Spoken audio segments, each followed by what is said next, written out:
Rashtrawadi Congress party Shiv Sena शहर विकास आघाडीच्या वतीने महापौर पदासाठी सौ गीता तुषार नवले आणि इरफान फदलू अन्सारी आज उपमहापौर पदासाठी आम्ही या ठिकाणी महानगरपालिकेमध्ये आज आम्ही अर्ज भरलेला आहे।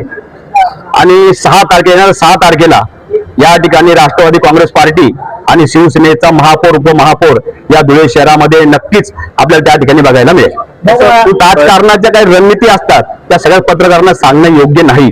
या धुळे शहराने 3 नगरसेवकावर मंजुळाताई महापौर बघितलेले आहेत, म्हणून काही चमत्कार काही नियोजन आमच्याकडेही ठरलेलं आहे।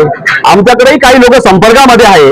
निश्चितच 6 तारखेला या धुळे शहरामध्ये धुळेकर नागरिक चमत्कार त्या ठिकाणी बघतील। भाजपचे किती सांगू नाही शकत, पण निश्चित तुम्हाला बदल त्या ठिकाणी दिसेल।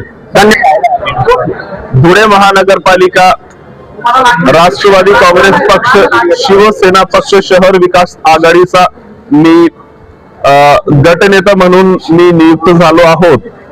तदनंतर आता आपण पाहत असाल महापौर आणि उपमहापौरची निवडची प्रक्रिया इथं सुरू आहे। आमच्या गटाकडून आम्ही महापौर आणि उपमहापौर साठी आज दोघे उमेदवारांचे फॉर्म भरलेले आहे। जसा आमचे ज्येष्ठ संजय भाऊ वाल्ले यांनी आपल्याला सांगितला की काही नियोजन काही चमत्कार या शहरात आपण पाहिलेले आहात। आमचे देखील आमच्या संपर्कात बरेच नगरसेवक आहेत। आपल्याला नक्की 6 तारखेला आमच्या गटाचा महापौर आणि उपमहापौर दिसेल। फॉर्म भरल्यानंतर